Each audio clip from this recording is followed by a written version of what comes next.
कुंभ मेला में 95 वर्षीय अघोरी बाबा ने ऐसी चौंकाने वाली भविष्यवाणी की कि सभी चौंक गए। बाबा काल पुरुष संध्या समय पांवों को धोकर ध्यान में बैठ जाते हैं। चिता जलने लगती है और हवा काली हो जाती है। प्रयागराज महाकुंभ के मैदान में भस्म से ढके बाबा के उग्र रूप को देखकर सभी स्तब्ध हैं। उनके हाथ में मानव खोपड़ी है। यह केवल दिखावे के लिए नहीं है, बल्कि यह उनका पानी पीने का एक पात्र भी है। यह कई दशकों से उनका साथी है। हिमालय में ध्यान करने के कारण उनकी आवाज गहरी और गंभीर हो गई है। गंभीर आवाज में वह कहते हैं, जो आदमी भूल जाता है वह नदी याद रखती है। जब गंगा रोती है तो उसके आंसू पृथ्वी पर गिरेंगे। यह पहले ही शुरू हो चुका है। उनकी उम्र 95 वर्ष है। वे बाबा काल पुरुष के नाम से प्रसिद्ध हैं। कुंभ में आने वाले सबसे वृद्ध अघोरी साधु हैं।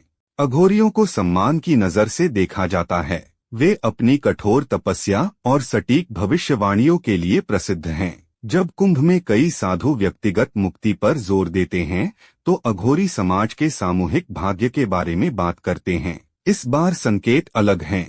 बाबा काल पुरुष मैदान की ओर इशारा करके कहते हैं, मैं पिछले 7 महाकुंभों में आया हूँ। मैंने हर बार इस मैदान में घूमकर देखा है, लेकिन इस बार संकेत अलग हैं।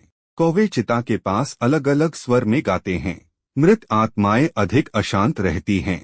अमावस्या की रात, नए चांद की रात में उनकी भविष्यवाणियां भविष्य के जटिल चित्रों को दर्शाती हैं। उनकी भविष्यवाणियां सीधी, स्पष्ट और सटीक हैं। बाबा काल पुरुष कहते हैं, पृथ्वी अपनी सांस बदल रही है। इसके अलावा वह राख से पवित्र प्रतीक बनाते हुए कहते हैं, जब नदियां अपना रास्ता बदलेंगी तो शहरों को एहसास होगा कि वे उधार ली गई जमीन पर बसी हैं। आने वाले 4 साल इसे आकार देंगे जिसे मनुष्य स्थायी मानता है।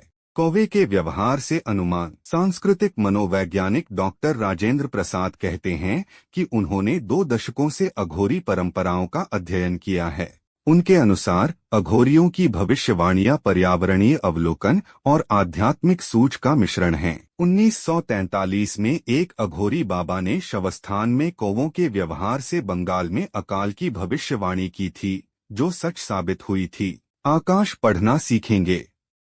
बाबा काल पुरुष की कई भविष्यवाणियां पानी पर केंद्रित हैं।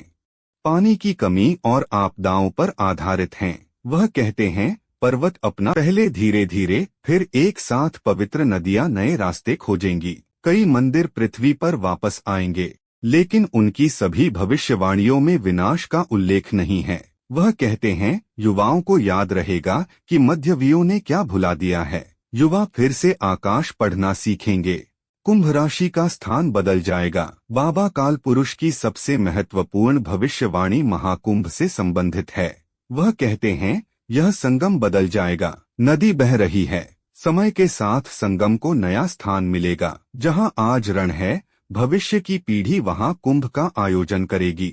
बुद्धि कभी नहीं मरती, वह केवल हाथ बदलती है। वह कहते हैं, आने वाला परिवर्तन पृथ्वी पर नहीं होगा, बल्कि लोग फिर से यह सीखेंगे कि कैसे देखें। पुरानी शक्तियां लौट रही हैं।